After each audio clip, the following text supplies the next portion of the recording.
Okay, there we go. Cool. I was going to say, I was worried there for a second. It happens sometimes. Technology is not the best right now. And yet we're so much more spoiled by it than we ever were. Yeah, yeah, that's what it Go is. back and We're spoiled and angry at get better.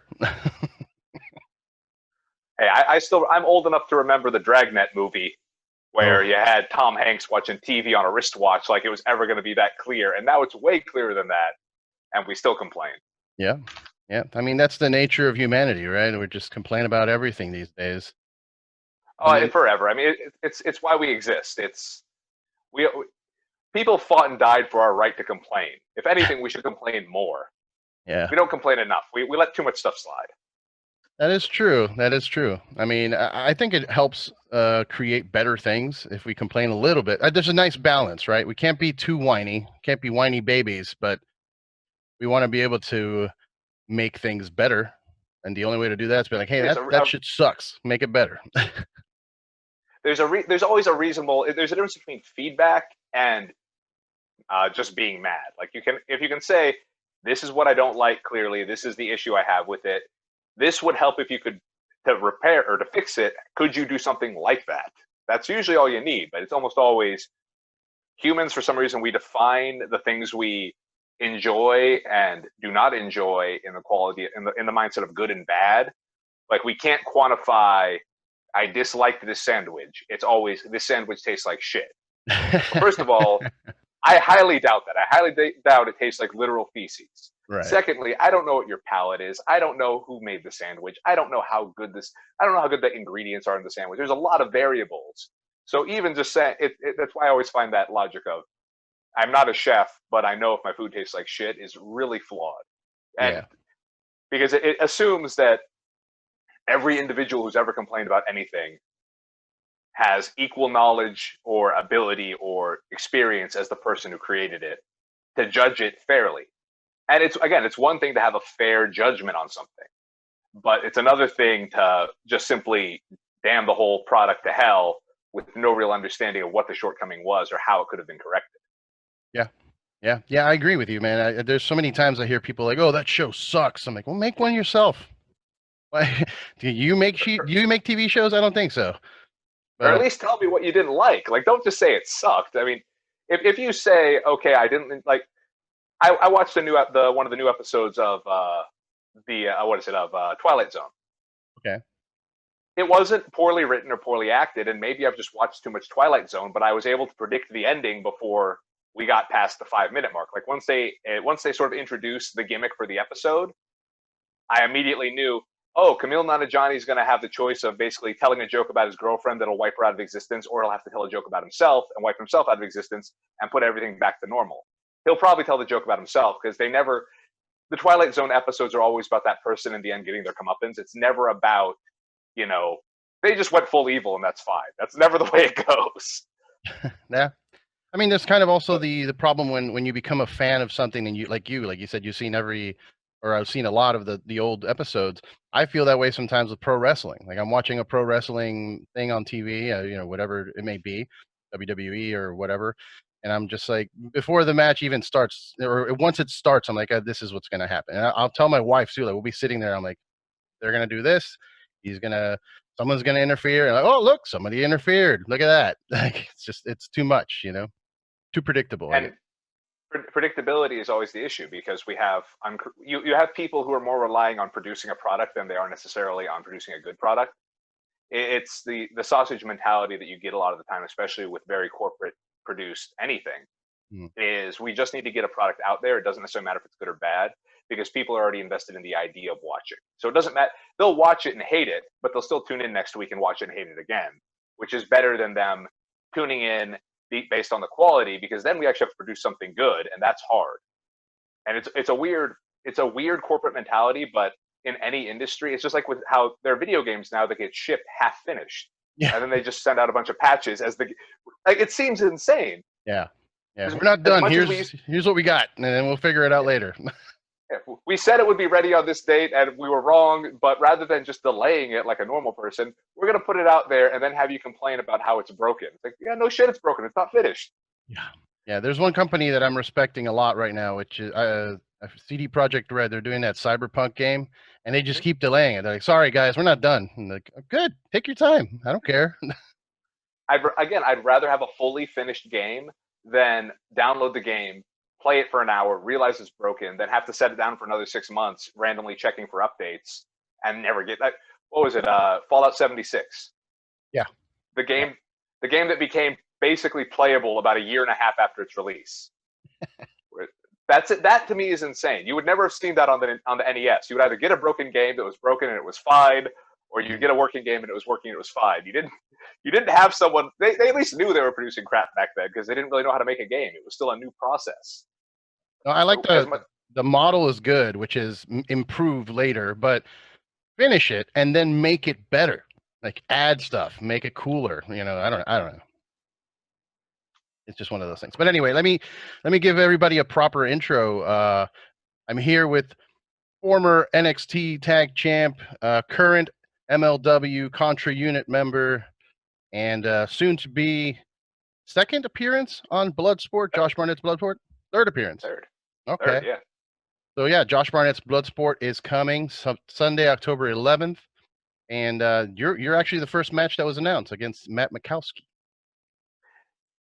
Yes, and actually, the second match announced was Eric Hammer versus Cal Jack. Cal's actually a friend of mine. We were in developmental together, and people do not know how good that guy is. I said it in an interview yesterday because I'm only doing interviews for people who specifically have been sent to me by Josh Barnett. So Nice. You're one of two. Nice. But Cal, his father, Dave Jack, actually holds victories over both Dr. Death Steve Williams and Dan Severn in amateur wrestling. Nice. Man. So, and Cal was a heavyweight for Oregon State. He actually was born with a clubbed foot and was told he'd never take part in athletics, and he's just a beast of a wrestler. So I think people don't realize how good he is, and when they see him with someone like Hammer, who's just, again, if you saw Hammer at the last Bloodsport, you realize how much better that guy is than people realized. I think that one's going to be a hell of a class. Like, that's a sleeper hit. I think people know that. I think people that know what I can do and know what Mikowski can do understand how good that match is going to be. But I think the people who are going in blind on Hammer and Cal are going to be blown away by that one.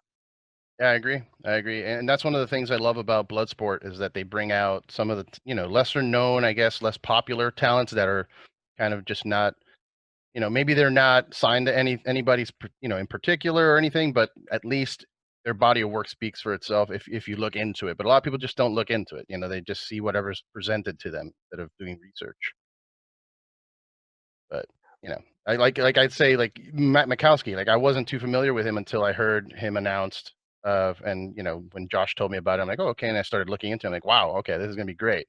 So for you in particular, I know MLW hasn't really been doing shows lately. So what have you been doing during the quarantine, like trying to stay fit and productive? Productive, not really. But I basically, I just work out and, do normal house stuff. I burned out the, the heating element in my dryer. So I changed that out by hand because I'm slowly becoming more domestic as I bought a house back in February. Nice.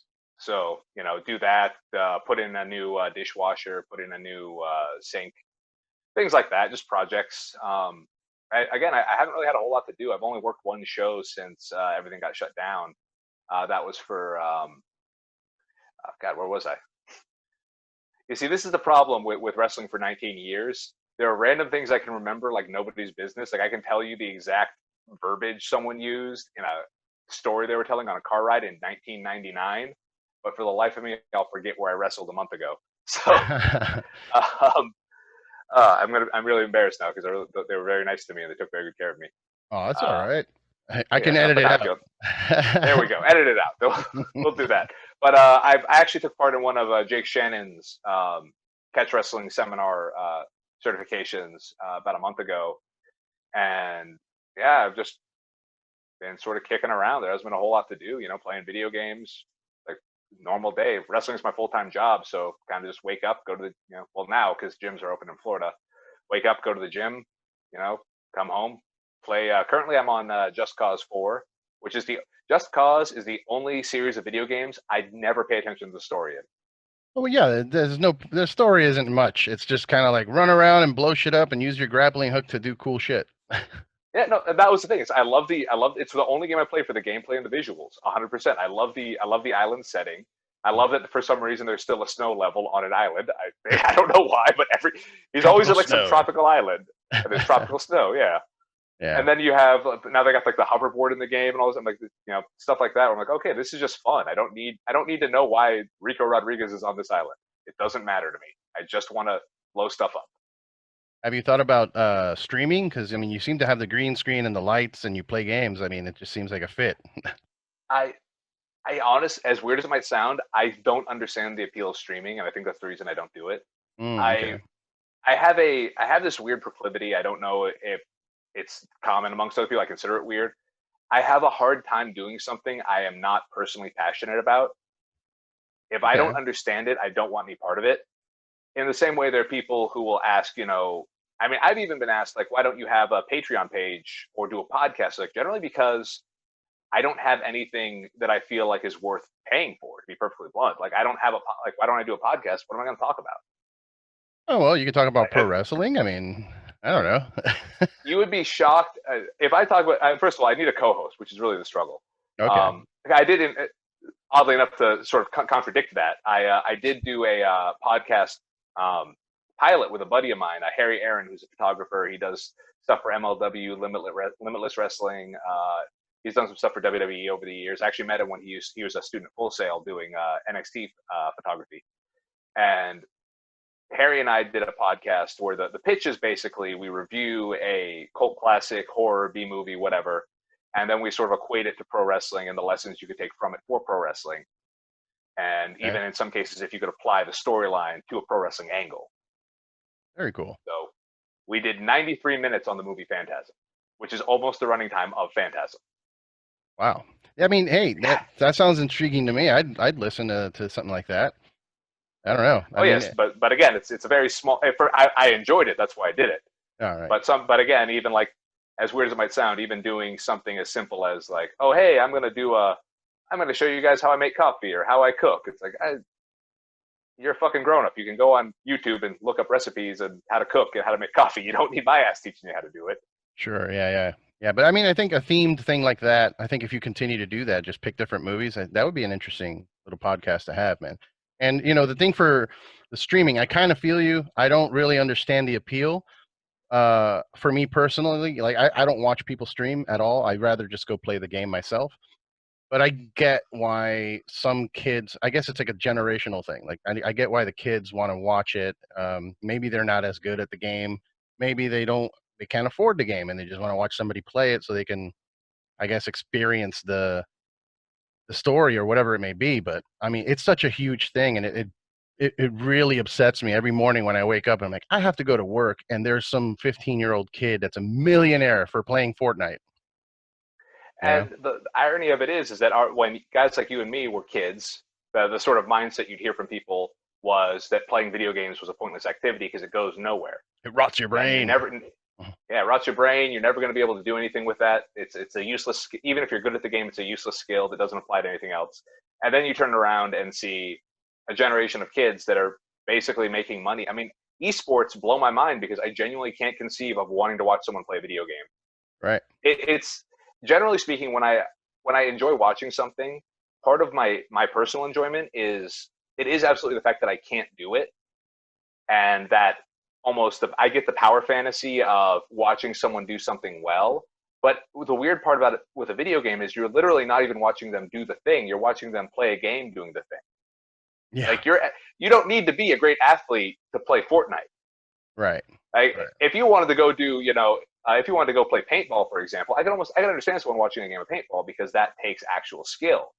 So I could see that being appealing because you might say, I personally I'm not that good at. Same thing with football or basketball or baseball, any sport. You're like, okay, it's a high level skill with real consequences for the people taking part. So it's weird to me to see something that has zero consequence because realistically speaking, if you're even in NASCAR, you might not need to be able to do 500 sit-ups to drive in NASCAR, but at the same time, if you crash, you will die. Yeah. There are real consequences for mistakes you make. Yeah. Fortnite, you lose out on it. It's like gambling. I don't understand how people can watch poker either, because my thought is there's nothing really on the line. It's just money. Yes, you win money or you lose money, but you're not even getting the money from the outcome. Yeah. No, the only appeal I see is, you know, if I go back into my childhood days of going to the arcade and you know, seeing like a, you know, Street Fighter arcade cabinet and people are playing it and I'm watching them play to kind of hype them up and also to just kind of study them so that when it's my turn, I can kick their ass.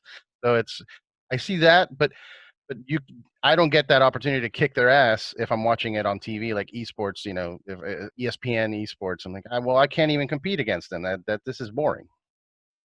Yeah, it's the separation that I don't understand. But again, people like it and people do it. If you want to stream, I say stream. But my whole Yeah. thing is, I'm not going to I'm not going to go out there and do something I don't believe in Mm. purely for money. It's like if I just want to, I've said it before, I can be miserable doing anything. You know, I can if I just want to make money, I can. There are plenty of terrible jobs that would make me want to blow my brains out every second of them, but I get paid well for doing them. I could do that. Streaming video games might not be necessarily be something I might not hate playing the game, but there's also that part of me that I hate to say it this way from an ego standpoint. I feel very shamed if I played the game and I just wasn't that interesting while doing it and no one watched. Like there's that part. There's that part of me that there's like that would be a bit of an ego hit that like, oh yeah, I'm just not good at this. You're standing there, it's just you like, oh, Yeah. let's see. And that's one thing I've noticed. A lot of the streamers have these crazy over the top personalities that are even more over the top than stuff I see in pro wrestling. You know what I mean? Like they're just like, whoa, super zany and make sounds and zoom into their faces. And I Well, don't get any of because that. Yeah. because they're selling to children. That's the idea. It's, Yeah. fun fact: the first video on YouTube to ever reach 1 billion views was Gangnam Style. Oh my Gangnam God. Style currently is at I want to say 3.6 billion views after 12 years. I'm sorry. Yeah, I'm sorry. After 8 years, it took after 8 years to 3.6 billion views. You know how many views Baby Shark is at? Oh no. No, I don't look that up, but tell me. It's like 12 or it's about 7 billion views, 6.8 billion views in 4 years. In a third of the time, they almost doubled the views of the most popular video on YouTube of all time. Think Well, about that for it makes sense for because it kids, appeals to man. kids. Yeah, Yeah, it makes because a sense kid for will watch that kids. video 30 times a day.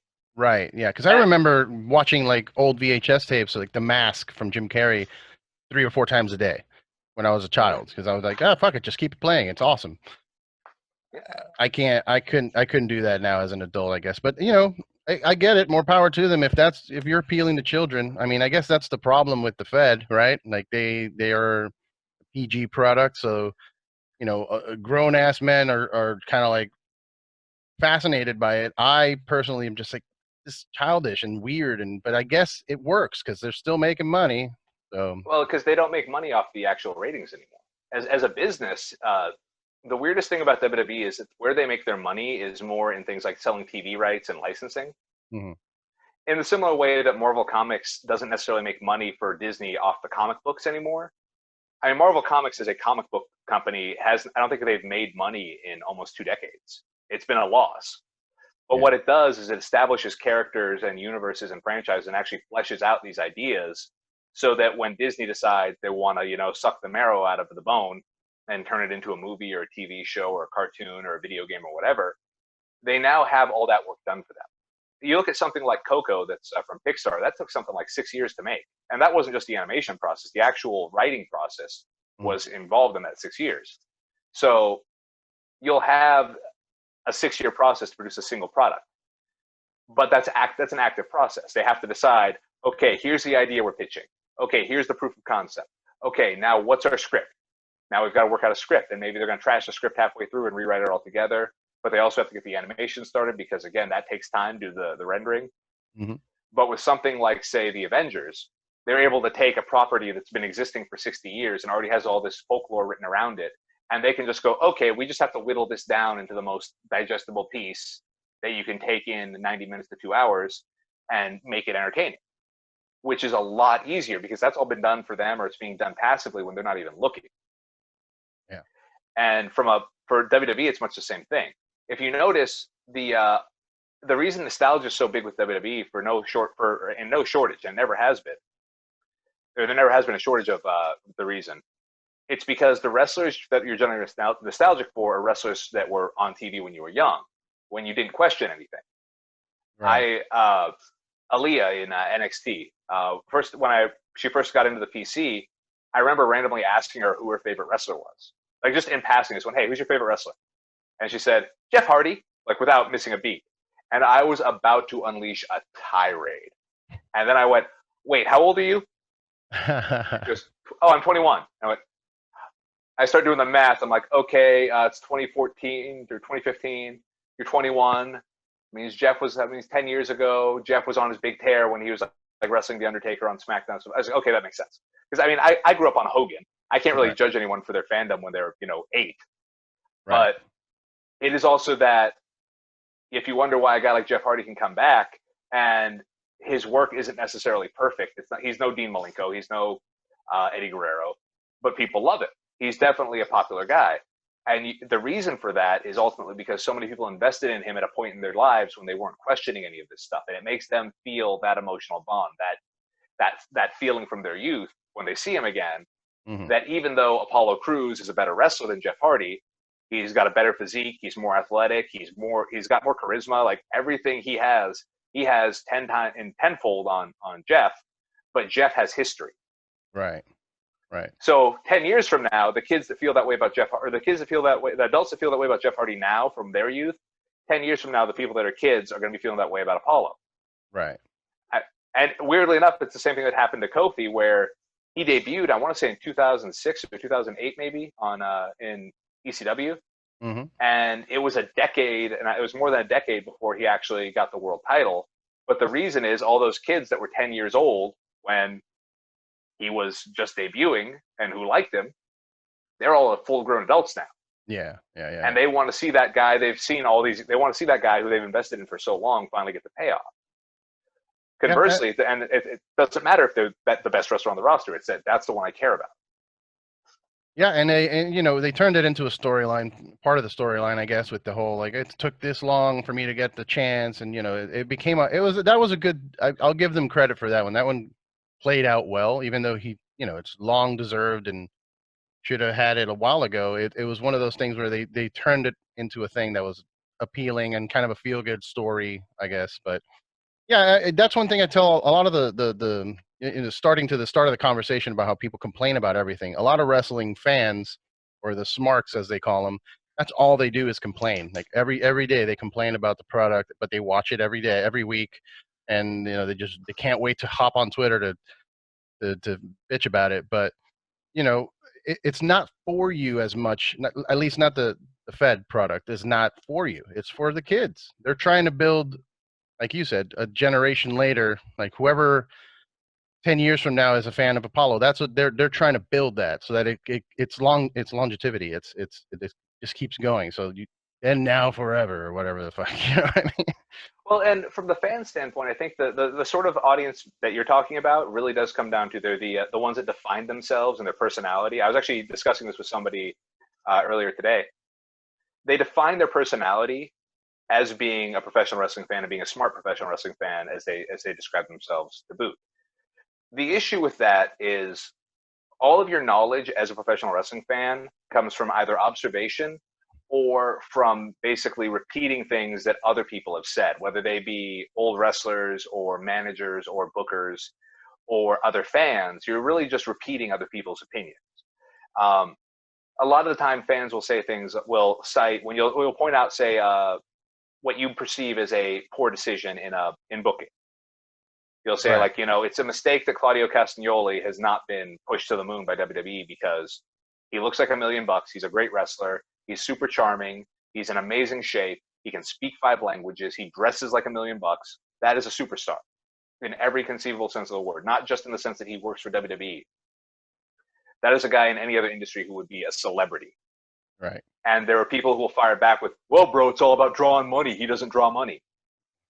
But their understanding of that comes from because some dick shit who never drew money in 1986, 30 years later, is now saying in interviews, hey, the problem with these kids is they don't know how to draw money. And they're just parroting this idea without even fully understanding that drawing money was bullshit.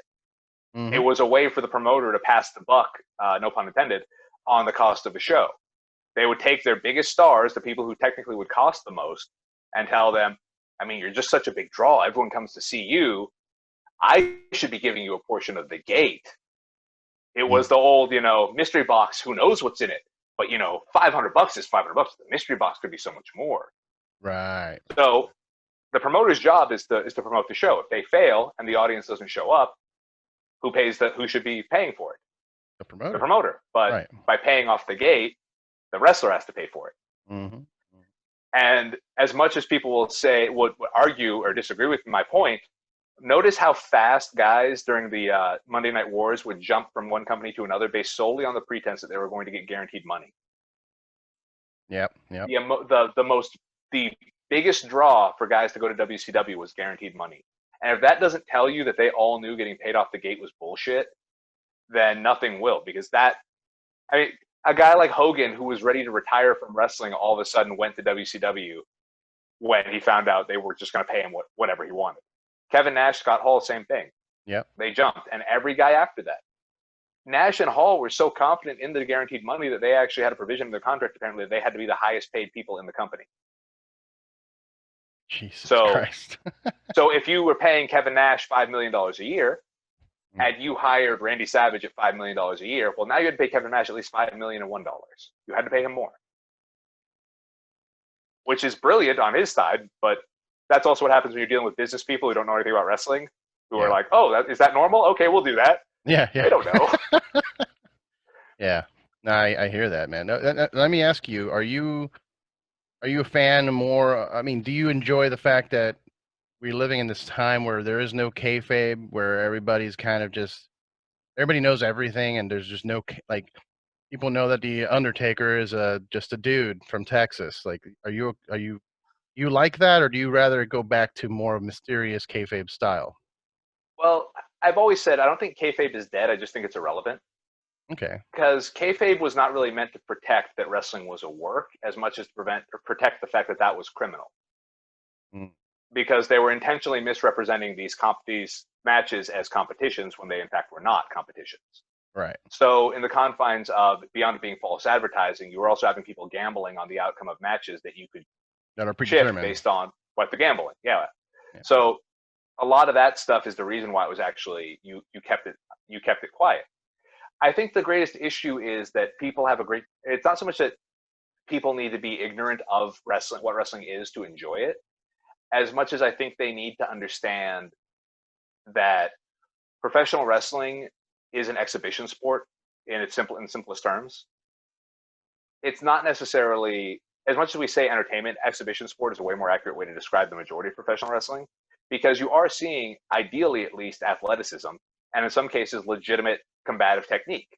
Mm-hmm. If you watch a guy like Yoshiaki Fujiwara, you can't tell me that he's a fake fighter. He might not be engaged in a real fight, but his techniques are legitimate techniques. He is an actual trained catch wrestler and judoka. So he knows his stuff. In the same way, you see that with a lot of the guys who went through the New Japan system. They had combat sports backgrounds. A lot of the guys on Bloodsport, that's why they get picked. Yep. Even if the audience isn't necessarily aware of it. A guy like, again, Jack Clayton, he's someone who has a legitimate amateur wrestling background. A guy like Eric Hammer, he has an MMA background. Matt Mikowski, MMA background. Allison Kay has an MMA background. A lot of people don't realize that. Yeah. So these are all people who've legitimately trained in these art forms, in these styles, and in these sports, and they use these techniques. So it is more of an exhibition than necessarily just entertainment. Sure. Yeah. There is just straight entertainment wrestling. I mean, I've absolutely seen Minoru Suzuki pile driving a robotic mummy into a river, but that doesn't change. I don't. That's a great one. But he's still my favorite wrestler of all times, by the way. Like right now, active wrestler. Yeah. That man is a beast. He is like, as much as I almost revile the fact that he's become kind of a meme, that people just go, "Oh, murder grandpa, ha ha ha." Like, you understand that guy is 5'9" and 180 pounds, and he scares people who are 3 times his size, who are legitimate fighters. Like, if that doesn't tell you everything you need to know about him for real, then I don't know what will. But I do think that the issue is that fans have a lot of information, but very little context or understanding. Yeah. and that leads them to a place where their reaction to the things they see, they're trying to be hypercritical because they almost feel judged for being stupid. I do think a big part of it is wrestling fans feel like, because everyone had that point at least one time in their life if they're a wrestling fan where someone thought they were exposing the greatest secret in human history by telling them, it's all fake, right? Yeah. It's And I a, think go ahead. oh, please. No, go ahead. I was just saying that I have a lot of friends like that too, that they give me shit, and I guess that's part of the conversation too, is that a lot of wrestling fans get ridiculed for being wrestling fans. Like, you watch fake stuff, it's dudes in their underwear, and it's like, yeah, but have you seen Ishii versus Suzuki? Because it's not that. They're smacking and elbowing the shit out of each other nonstop. As I try to remind people, the biggest crime committed in pro wrestling was Hulk Hogan, because WrestleMania 3 kind of cemented in a lot of people's minds the image of what they believe pro wrestling is, and that is very simply two lumbering giants, one who's gassed out of his mind and one who's a very literal genetic anomaly, slogging through an unbearably long and horribly boring punch and kick fest, which, if you understand that Andre legitimately needed back surgery and could barely stand up, there's reasons the match looks the way it does. But if you don't understand the context of what was going on, and people swear up and down, well, that's the greatest match of all time, it's going to do a lot of damage to the public image. And for 30 years later, I mean, to this day, if you tell someone you're a pro wrestling fan, you also get a lot of they'll put their hand on your forehead and do one of those, like the big hokey fake punch. Right. Because that's the extent to which they understand it. They've never seen, Jushin Liger and Owen Hart bouncing off the ropes and doing crazy stuff in like 1986. They've never seen Suzuki and Funaki having a cage match in All Japan in like 2010. They've never seen Shibata and Akiyama trying to kill each other in Wrestle 1 in 2010 as well. So you have a lot of these matches that happened, a lot of this style that is really outside the realm of what most people understand pro wrestling to be. They don't understand it's not a monolith.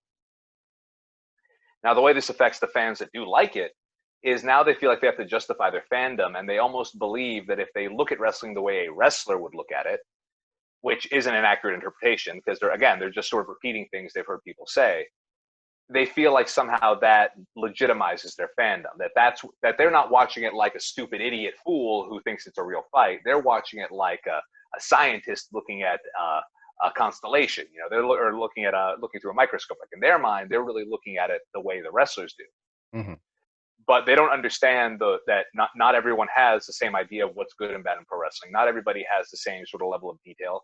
There's some people that take the mindset that as long as the audience likes it, it's fine. There's some people that believe that, almost, I compare myself intellectually or mentally, not necessarily intellectually, but mentally, like Stanley Kubrick. I'll watch my matches back 100 times and I'll hate every one of the viewings, and I'll see every tiny little flaw, things people will never notice. I wrestled a guy named KTB, Kyle the Beast, and Synergy Wrestling. That was the company I couldn't remember earlier. I don't know why that didn't click for me, but it was Synergy Wrestling. You can actually find the event on Fight TV as well. Nice. But there's a point where I had the back top mount on him, and you see me right before I go for an armbar, I actually cross face him, and then I snatch the armbar on him from the back top mount. And when I watched it back, I went, shit, because I realized I cross faced him the direction I wanted him to go, not the opposite direction. And to someone who has a combat sports, like you immediately know what I'm talking about. Yeah. If you have the combat sports background, you crossface, you want to drive the person away from the direction you want them to go, because their immediate reaction is going to be push against it. So I pull the arm out, they're already putting themselves where I need them to go.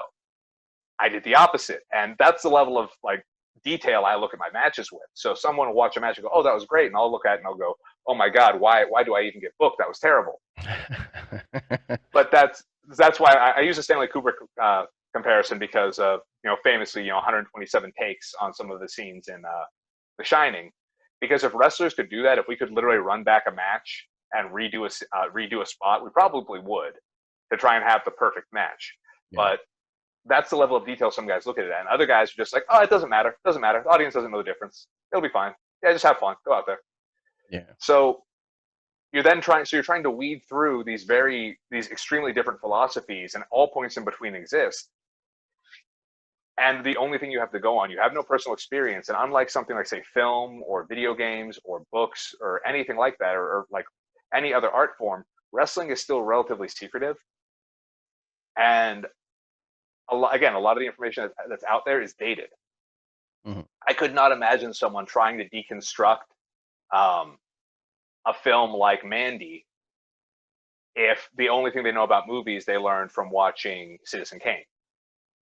If they watched Citizen Kane and they read a bunch of books about Citizen Kane, and then you showed them Panos Cosmatos' Mandy, and you expect them to understand what they just saw, their interpretation of the film is going to be completely different. Yeah.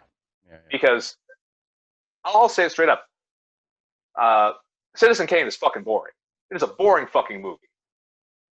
Yeah. And the reason it's historically significant is because there were a lot of shots and thematic elements in the storytelling that were done for the first time in that movie.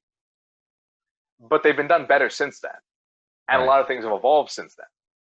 So the idea of watching that and having that be your only frame of reference for what a good film is it's no different. And then seeing Mandy and trying to wrap your head around it. It's the same way where a wrestling fan will watch, Midnight Express versus Rock and Roll Express and swear it's the greatest match ever. But they don't understand the context of, yeah, it's the greatest match ever in 1986 in Houma, Louisiana, in front of this very specific crowd. And that if you were to do that same match today in front of a different crowd, or even in that era, if you'd done that match up in New York or over in San Francisco or over in England or over in Japan, it might not have got the same reaction. Yeah. A lot of the time people will, again, put so much basis on the reaction something gets, and they don't understand that the reaction can be completely different based on whoever it's in front of. And the fan reaction live can, in fact, impact the reaction of people watching it. It's the same thing with a laugh track. Mm-hmm. The reason professional wrestling looks so weird to people when there's no audience, like WWE has to do right now, or a limited audience at least, is because they're so used to having the guide of the audience reaction. Yeah. Steve Austin, if you hear the glass break and Steve Austin walks out into an empty building, it's not that impressive to anyone. We know because it happened. Yeah. That was rough, man. Because I have that nostalgia for Steve Austin. I love the dude. I mean, I was growing up when he was in his prime, so I love him. But when that happened, I was like, I don't know.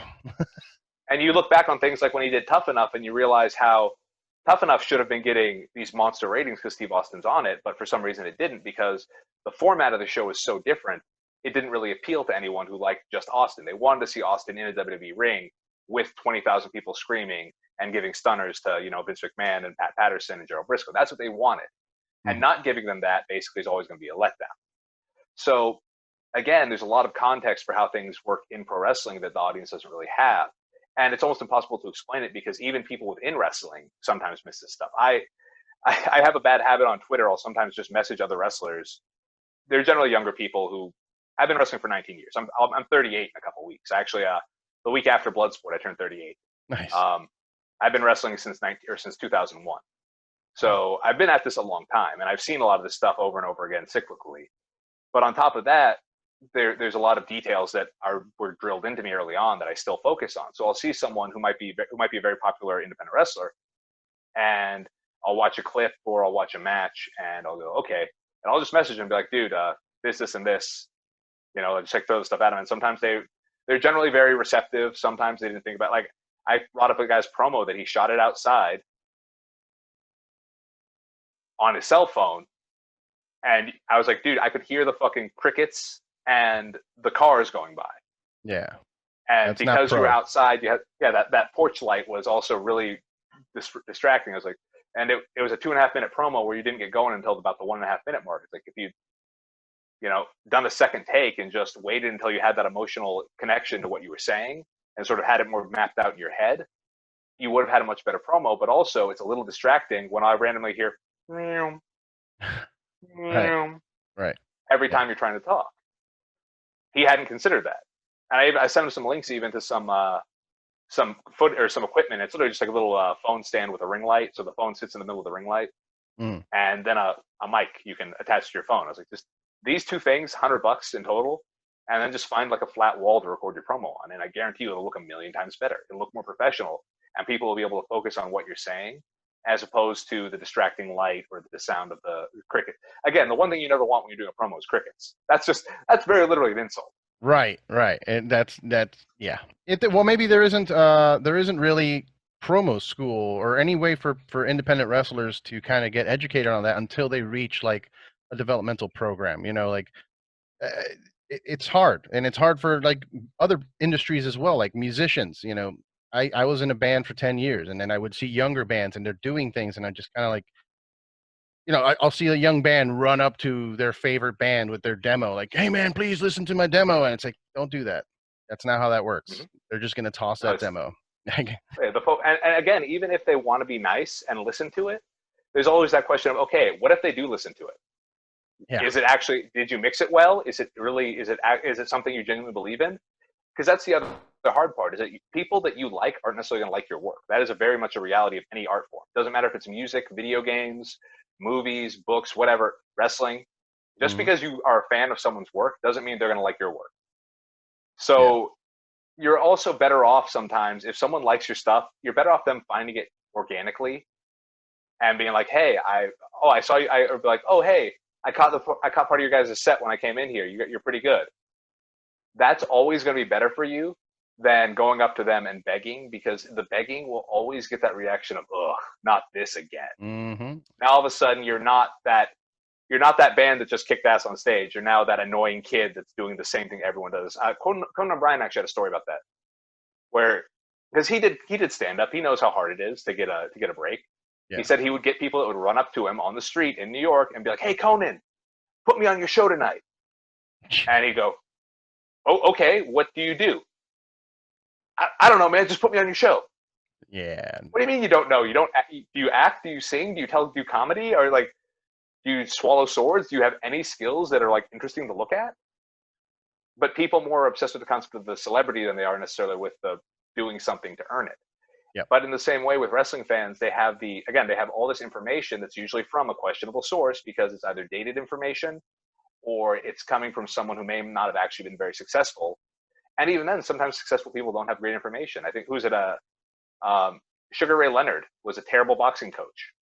He tried coaching multiple fighters, and none of them did particularly well. But he was a great fighter. And then there'd be other guys like, who were basically schlubs as actual competitors. But then you had him train someone, and the guy turned out to be really good. There's no predicting where your skill set lays. Right. And unfortunately, someone could sit out there and say, "Hey, this is what pro wrestling is, and this is what you should be doing," and a fan can parrot those ideas, but without the context of having applied them or having seen other points of view or seeing the context of them, they're just repeating things. They're not really there. It's recitation, not anything else. In the same way, there's someone can quote the Bible at you all day, but if they don't understand the message that Jesus is trying to teach people, what is the point? Yeah. If they're Well, like, if they're going, yeah. yeah, that was, at risk of sounding like an idiot. Like that was my biggest issue with school. To me, the education system was always just read the book and then remember it and then recite it on a quiz or, in an essay or something. Like there's no practical education. Like I was always much better with like, let me do it. Let me do it. Let me grab the thing. Let me, if it's like wood shop, like I used to be great at wood shop because I would just, hey, yes, I'm going to build the thing. But just reading something off of a book and then trying to remember it and then spitting it back out, like it doesn't seem good enough for me. And Well, that's, I don't know. if you want me to get kind of anarchistic here, the issue with the American education system is that it's ultimately about prepping people to go to a pay window to be successful in the world. It Yeah. is not about actually preparing people to function, because if it was, they would be teaching us important skills and things that we need to know. It's basically babysitting and indoctrination of this fictitious vision of what America is or was, and none of it's true. And then you get to college, and what college is basically there for is a pay window to success. They've done studies and found that the actual education you get at, say, Harvard versus, I don't know, Sacramento State is virtually identical, which makes sense, because why would the rich kids have different facts? Yeah. Like, Yeah. like you're going to go to medical school in Harvard, and they're going to be like, "Hey, guys, most people are going to tell you to cut that particular vein, do this procedure, but we're going to tell you if you do that, the person will die. Just between you and me. Don't tell any other doctors if they didn't go here." That's not going to happen. But wealthy people who are especially generationally wealthy will look at that Harvard logo on your resume and go, oh, you went to Harvard. They're not thinking, oh, you're smart. They're thinking, oh, you're wealthy. Right. You're in the club already. You have the same breeding and upbringing and morals I do. So I'm going to give you the job, even though your level of competence may or may not be particularly high. So the whole reason the college system is kind of a scam is because it doesn't, again, prepare you necessarily to do a job, but moreover, it doesn't prepare you any better to do a job than any other university. If you go to medical school, again, Harvard or NYU or Sacramento State or, I don't know, Northwest Louisiana Tech, they have to teach you the same basic facts. You have to be able to functionally perform these skills. And particularly something like medicine, where it is demonstrative whether or not you have done your job right. Yeah. They're not just going to send you out there and be like, oh, well, you know, I'm pretty sure this guy died twice, even though he's a cadaver, thanks to how badly you botched his surgery. But yeah, we'll give you a medical degree. Go for it. Go be a doctor. And you still have to pass the medical, you still have to pass, you know, your residency and all that stuff. You still have to be certified as a doctor. But that's why the educational system fails so many people, because it's not really preparing you to do anything other than, shall we say, find information and pass it on to someone else without any real understanding of what you've just said. And if you don't understand what you're saying, if you don't understand its context and its value and its meaning and its use, then you're not you're not really thinking, you're just stating. And anyone can do that. At that point, you just hand me the book. If I ask you a question and you don't understand the answer, you can just hand me the book and say, here, you read it. I don't get it. And I'll get the same amount of information from it. Yeah, and that's the link, I think, to what we were saying, that you know, the audience is quick to regurgitate stuff that they've heard with no real experience or knowing how it actually works. And, you know, I'm not saying that every wrestling fan should be going to wrestling school or anything like that, but at least instead of, you know, jumping on a soapbox on Twitter and stating your opinion that you're regurgitating and being hateful, just don't say anything. Just enjoy the product on your own. Well, I had a weird realization, and I might get some heat for this one, but I think the anger about gatekeeping is kind of bullshit. And I say this because gatekeeping exists in pretty much every form of fandom. It doesn't matter if you're a fan of football or if you're a fan of wrestling. There's a degree of gatekeeping. My thought on this, that it struck me, was gatekeeping really only affects you if you're trying to socialize in these fandoms. If I want to play video games, no one can physically stop me from playing a video game unless they come into my house and take the controller from my hand. And good luck with that. So, yeah, which, I mean, I don't live in Louisville, Kentucky, so that's mostly unlikely. But for the most part, if I like Doctor Who, but I don't go on to message boards and forums and Twitter, Doctor Who Twitter, if that is a thing, and try and socialize with people and sort of make friends through this enjoyment, through this particular medium or this particular product that I enjoy. So the concept of gatekeeping doesn't really bother me, because I've never had anyone who wants to grill me on whether or not the Time Lords were actually destroyed in the Time War with the Daleks. I can basically say, hey, how about fuck off? I like the show. I'm going to fucking watch it. You literally can't stop me. Suck my dick. Which is the reality of it. It's like no one can stop you from enjoying something. Yeah. But it's our desire to socialize that creates the actual world that someone can gatekeep. But if you're not unless you're trying to do that, it doesn't really affect you. And even then, people who are gatekeepers are generally assholes. Do you really want to socialize with a bunch of assholes? No, not really. No. So again, it's like the whole concept of gatekeeping. If anything, they're doing you a favor by letting you know where all the assholes are hanging out and where not to go. Right. Yeah. Which is a better warning. But it's the same, again, with a lot of, if you're a wrestling fan and you want to be angry, there's a website for that. It's called Reddit. Yep. Go bark over there. Be angry all day. It's fine.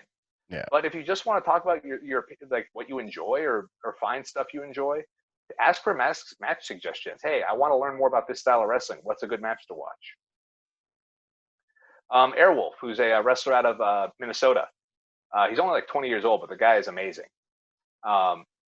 He randomly was just like, hey, I want to learn more submission wrestling. What are some good matches to watch? Just asked it publicly. And I'm like, okay, here's Norman Smiley wrestling Minoru Suzuki in Japan. Here's Sakuraba and freaking Bad News Allen. Like, I'm sending him UWFI stuff. I'm sending him Battle Art stuff. I'm like, these guys are actually wrestling. Watch this stuff. And that, to me, that's good. Mm-hmm. That is not, oh, I don't know why guys do this style of wrestling. It's stupid. Yeah, they're just hugging. They're not doing anything. So Yeah. fun fact: I wrestled Brian Malonis, who's one of the bouncers in Ring of Honor. Okay. I wrestled him at this small indie show in somewhere in Massachusetts. And he and I, because he's so big, like there's very like you have to make certain decisions on how you're going to work with him because he's just a huge dude. Mhm. So I told him, hey, what if we did a little hand fighting on the front end, where like I'm trying to get a hold of a wrist or something, and we'll fight there for a second. So we're doing the hand fighting, and no joke, some like 10-year-old kid yells, "Stop playing patty cake! We want real wrestling!" And in my head, all I'm thinking is, well, this actually is real wrestling. What you want is the fake stuff. You want us to do punch, kick, stomp, clotheslines, and body slams. And Flippity he's a flips. 400-pound man. I ain't body slamming it. That ain't happening. Yeah, it's weird, man. It's weird because you can't please everyone, and there's so many different aspects of it too. I think it's better to just be a balanced person and keep your, unless somebody asks for your opinion, you should probably keep it to yourself and in a conversation, because everybody has different opinions. Like, for example, the whole not having a crowd thing. Like, I'm kind of, it depends on what we're looking at. Like, WWE without a crowd kind of sucks, because that product depends on the crowd reaction. You hear the, people booing, you get excited. It's the same as with music. Like, I can't watch a concert, a live stream concert right now, because the best part to me of a concert is being there, moshing and jumping around with the people. And if that's not happening, it's kind of like, oh, but we'll just stay home and listen to the record. So that's how I feel about like WWE with no crowd. But for example, Bloodsport, I think that not having a crowd will fit, because it's a violent kind of thing that they're presenting. It's violence, and it's a competition between them two, and there really shouldn't be people kind of like booing and causing a scene during Bloodsport. It should I be am the more only like man to get booed in the history of Bloodsport. That's true. The second Bloodsport was held in New Jersey, and for reasons I still don't fully understand, I walked through the curtain and they started booing me. You can only half hear it on camera, but I just looked around and went, well, fuck you too. Because I was genuinely taken aback by it. I got through the curtain, so I was like, dude, what did you do out there? I went, nothing. I just wrestled. I don't know what they were mad about. I mean, I don't know. But they decided they were not happy. Is it something to do with maybe the fact that you played a heel in a MLW or anything like that? I have no idea. I genuinely don't. But it was just a weird moment, because Bloodsport usually is people who just wanted to watch the action. Right. But it speaks to what you're saying, is that WWE, and not just the presentation of the product, but even the way they train their guys in the PC, WWE's always been a very fan interactive heavy style. They want you to work with the crowd. It's the same way there's some comedians who'll go up there and they'll do their bit, and there's some comedians that'll do a lot of crowd work. Mm-hmm. They're both doing comedy, but they're two different skill sets. Yeah. So in that, what WWE does is pro wrestling, regardless, and their whole sports entertainment thing is just a branding deal. It's still pro wrestling. It's the same way you don't say cotton swab, you say Q-tip. They want that. They want that branding, that when you think sports entertainment, it's WWE, because no one else calls themselves that. Right.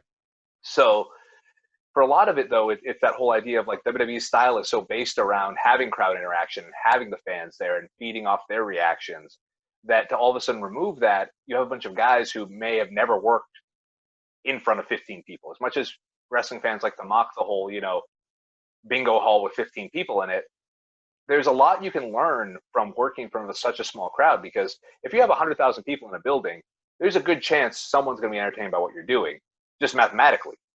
Right. And all it takes is one person to get into it for that to start spreading throughout the crowd, and people just get with what's going on. It's a lot easier with a big crowd. With a small crowd, you have a 1 in 15 chance of hitting it with someone. So if none of the 15 people cheer or are into what you're doing, they're not going to get into it, because no one wants to be the first person to cheer. Yep. Yeah. They don't want to be the only one clapping and then look around. Everybody's kind of like, what? Why are you clapping? Mm-hmm. Yeah. So, but conversely, I think something like Bloodsport, in the same way with the UFC stuff, where having little or no audience of anything, I think it allows you to focus more on the in-ring action, and you're not really distracted by the reaction. I tell people whenever they want to learn from a match, I say one of the things you need to do is watch the match on mute. Mm-hmm. Take the audience reaction completely out of it, because it's going to allow you to focus on what's going on, and you'll be able to see sort of, because there are some matches where people will swear up and down, oh, that was amazing, that was one of the best matches I've ever seen in my life, and I'll watch it as a wrestler and go, well, it was a good match. It wasn't bad, but take out, one or two spots, take out, whatever reverse Hurricane Rana or dive to the floor, and you'll realize it's a pretty basic, normal wrestling match. Mm-hmm. But it's that overwhelming reaction of the crowd and feeling that energy and how much people are getting into it, that's what you're really feeling. That's what you're really reacting to. You're not even reacting to what you're seeing. You're reacting to the emotion of the audience, which WWE, everyone knows, they, in some cases, have been known to sweeten the sound of the crowd because it gives them more of the outcome they want. That's fine. I mean, it's entertainment. That's what people do. Mm-hmm. But we tend to miss that point when we're looking at this stuff, that not having a crowd for WWE really does take away from their product. Yeah. And I mean, you can tell because they developed the whole thing with the Thunderdome. Jesus, man. That within thing, like what? Yeah. The second I heard about that, I'm like, how are you going to prevent people from just jerking off on camera? Or, what happened with here's a picture of Chris Benoit, or here's Nazi symbols. Like, how are you going to control that? That's a crazy idea. They're trying their best, but again, yeah, if you're counting on wrestling fans not doing something terrible, yeah, you are going to lose that bet 100 times out of 100. I actually play a game with a friend of mine, where we'll go into various political threads on Twitter and try to find the worst possible take in the thread. And basically, almost universally, it's always by a wrestling fan. I don't know why. Yeah. But it'll be like the most offensive, insane, disconnected, disjointed, just absurdity that they are 100% serious about. And you'll click on their page, and the first thing you'll see is them in a CM Punk shirt doing the X pose. And you're like, oh, okay, so you apparently have never listened to Punk speak, considering what you're saying. Right. But, all right. Yeah, but it's just it's sad. It's sad because there is a lot of that with pro wrestling fans. A lot of pro wrestling fans that are not very. I don't want to put anybody down, but you know what I mean. You're basically being compared to like farm animals. Like when I have a lot of friends who give me shit like, "Why are you watching that? Stupid people watch that." And I'm like, well, yeah, a lot of them do, but I'm not one of those people. I watch it for different reasons, and you're supposed to. I think people should be allowed to enjoy things for different reasons. Like I enjoy WWE, even though I know it's not blood sport. Yeah. I'm not saying that there should only be blood sport or there should only be WWE. Like there's reasons that you should have for enjoying all these different things. But people are quick to just jump on it and hate on you. And this is the one that should be. This is the only one that should exist. And this is the only way that it should be. And it's messed up. But well, again, what can we do? They define their personality by that fandom. Yeah. They don't take it as, and they don't feel like you're insulting Bloodsport by saying you like WWE. They feel like you're insulting them. Right. You see a lot with like football fans, with football fans too. Yeah. I mean, a football team is a brand ultimately. It's not really even a group of guys because the group of guys changes every few years. Yep. So what you're really a fan of is an idea. In the early part of the 20th century, there was a huge shift in the way advertising worked. Advertising used to be about selling a product with facts. So you would be like, hey, this dish soap is made with this, chemical composition. It does this, this, and this. It allows you to actually, it breaks up grease quicker because of these chemicals, and it allows you to do your dishes in a quicker time frame. So you were like selling the product based on its quality and how it worked. Mm-hmm. You start to notice, and it's pretty much what Mad Men is about. They stop selling the product and start selling the idea, the image. There are people who will buy Nikes purely because they have the swoosh on them, with no regard for even how good the shoe is. In the same way, there are people that will buy a product not necessarily because it's a good product or even because they understand it's a good product, but because they have an emotional connection to it. So when you insult Coca-Cola in Atlanta, you're not just insulting a sugary beverage. You're insulting the history of Atlanta, the town that birthed this great, sugary beverage. You're right. Insulting the culture of Atlanta. You're insulting the Atlanta people who proudly drink Coca-Cola and you can't even get a Pepsi within city limits and all this stuff. That's what you're doing, even though ultimately it's just a drink.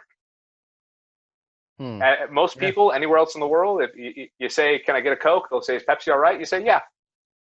Most people say, yeah. They really just say Coke because, again, brand recognition. Right. They assume you're going to have a Coke machine. And if you don't, they'll just take whatever. So but that's what defines wrestling fans, is that if their personality and their value, their self-worth, they always bring it back to wrestling. They're always going to take it personally, and they're always going to feel like anything that doesn't reinforce their fandom is attacking it. And if it's attacking their fandom, it's attacking them as a person, and they're going to respond to it like a person feeling attacked.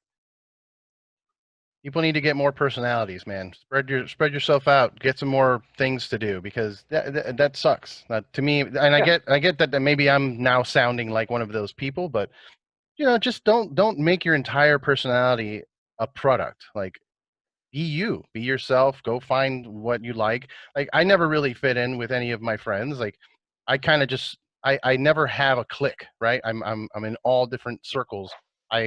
I'll be in the pro wrestling shows. I'll be at the indie show. I'll be at a concert. I'll be at a video game convention. Like different things. It kind of expands your opinion and your culture. It makes you figure out what it is that you like specifically from different things, and helps you build kind of a personality. But yeah, I've never really, I've always been an outlier in that sense, where I'd never have a group, and I always get shit from people like, why are you hanging out with those guys? Like, well, they've been nice to me. Can't really, I don't know what to tell you. Who's a great role model for that? Mike Vallely. Mike Vallely, yeah. Mike Vallely, because that is a guy who's a skateboarder, sings for Black Flag. Mm-hmm. He also has done some pro wrestling. He's a vegan. Like, he's a person who's done some stuff, right. And he's gotten out there and tried, and he's moved in different circles, just like you're saying. Mm-hmm. And that's a guy who's lived a full life. So if you meet a guy like that, Barnett's the same way.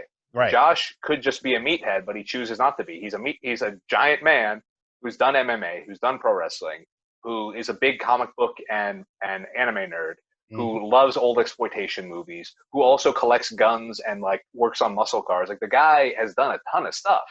Right. So he's someone who can converse with people and really have interesting interactions. He's not limited to this one thing. When I first moved to Orlando, for reasons that were beyond me, I actually went to this, there's like a nerd meetup. Like, it's one of those things where, like, oh, hey, whatever, on not Craigslist, but like on like community bulletin board, like, hey, come here and play Monopoly with a bunch of random people on Tuesday night. Okay. And I remember it was like, most of the people there were perfectly fine. We'd bullshit about movies or cartoons or comic books or whatever, or just chat, not just like what's going on in everyone's life, Mm-hmm. There were these two guys that showed up one time, and I swear they were just there to pitch their movie idea and be told how great it was. These two almost stereotypic, like, if you want to understand who these guys were, if you've ever seen the movie Can't Hardly Wait, they're the two dudes waiting outside to spring the trap on the jock.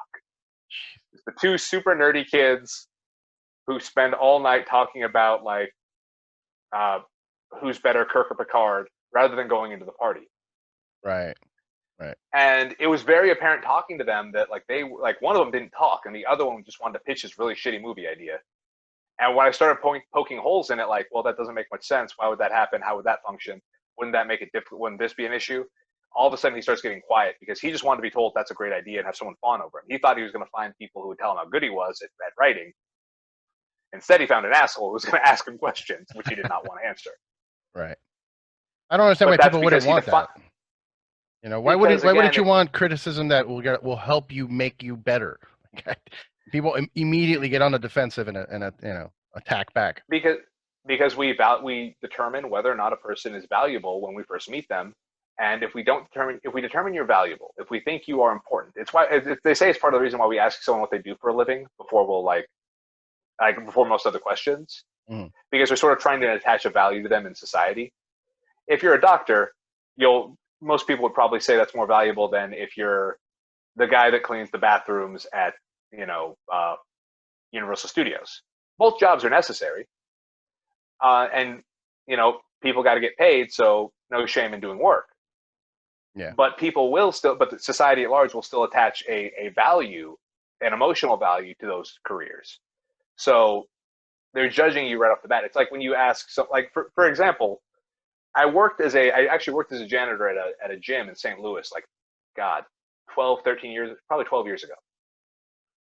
And one day the air conditioning in it's middle of summer, and the air conditioning in the kids' room went out.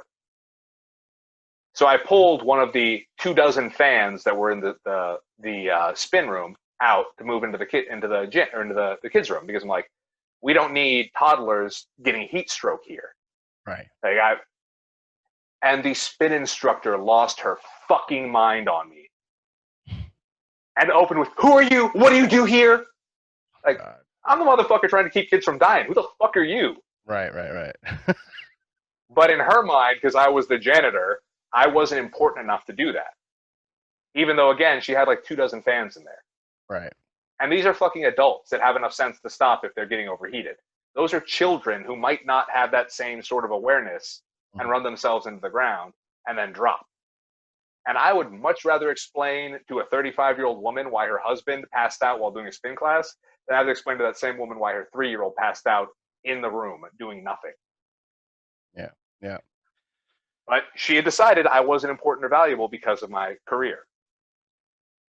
I think people need to take a step back. I think this whole pandemic thing actually might do that, just to give people some time to analyze how we treat each other, because as we can see, the world is falling apart around us, and it's, situation. It's a shame that it takes situations like this pandemic thing to get people to take a step back and reflect and realize that we need to work together to kind of fix a problem, instead of just looking out for yourself or attacking like that lady. Like, who are you? Why are you, like, just calm down. Like, everybody should calm down a little bit and take this time to realize what's going on. I'm gonna wrap it up a little bit. I have another dude coming in at 12, but No you got. I mean, I feel like I could talk to you forever, because you're into games, you're into movies, you're into pro wrestling. I mean, you are a pro wrestler. So there's one thing I want to say before we go. Sure. Just because this blew my mind when you messaged me. Mm. Have you ever seen a little film called Still Smoking, starring Cheech and Chong? Yeah. Oh yeah, Eddie Torres. Yep. Yeah, it's one of those things. That immediately popped up. I get it I'm all sure the you've time. heard it once or twice. I just Yeah. Okay. As long as I'm not the only one, I feel good about that. Hey, the extra testicle. Yeah, I get it a lot. It's cool. I mean, I'm the third Eddie Torres in my family too, so I sometimes I'm like, should I if I have a kid, should I torture him and call him that too? But I probably not. Fair enough. But hey, man, it was a fun chat. Everybody that's here listening and watching, make sure to pre-order or order the pay-per-view Bloodsport Sunday, October 11th. You will be facing Matt Mikowski. If anybody wants to follow you on social media, it's what's your socials for everyone? Oh, on Twitter, I'm at Devious Journey, which there's a linguistic joke in there if you ever look up the word devious in the dictionary. All right. As well as I'm still at Gotchstyle WWE on Instagram, because fun fact, when you are verified by Instagram, you have to contact them directly to change your name, and they themselves tell you that when you try to do this, that they probably won't see your message. Right. So I've been trying unsuccessfully for 3 years to get my name changed, and I still haven't been able to do it. Instagram, I love the platform in terms of what it does for me, but it's the worst customer support. The worst. It's bad when they admit that they're just not good at it. Like, usually they'd lie. They're just like, no, dude, we're not even going to see this, so don't even bother. Good luck. Just start a new one. Yeah, but yeah, okay. So Gotch Style WWE, and you're still signed to MLW. I know they're coming back in the fall. Yes, we're actually going to be doing a taping in October. Nice. So I believe that'll bring the TVs up to January. Because they're going to be doing 3 nights of tapings. As of right now, the plan is that there are going to be no fans in the building when we tape. So we'll see how that goes. Because again, MLW it's a different product than WWE, but obviously, anytime you do a pro wrestling product that's for TV without an audience, it is kind of a different fare altogether. So we'll see how it goes. Yeah, especially for you, because you're in contra unit with Joseph and Fatu, who are friends of mine that I know they get off on the whole pissing the crowd off. Like I've seen them like challenging the audience. Oh, that's the funny thing, is that they've caused several near riots. Yeah. As I'm generally I ignore the crowd, but that was with them. I wind up with the whole yelling at someone to the point where they actually look like they're going to cry, and I feel bad the next day. But yeah. And you were saying you have another social media? or something? Oh no, that's the last one. Oh, I do have a Pro Wrestling Tees store if you want to buy one of my T-shirts. That's over at prowrestlingtees.com/Simon Says. okay. So yeah, that's where you can find me. Awesome, brother. Well, thank you so much for your time, dude, and I'm looking forward to the match, and hopefully we'll talk again soon. All right. Have a All good right, day. man. Take care. Cheers.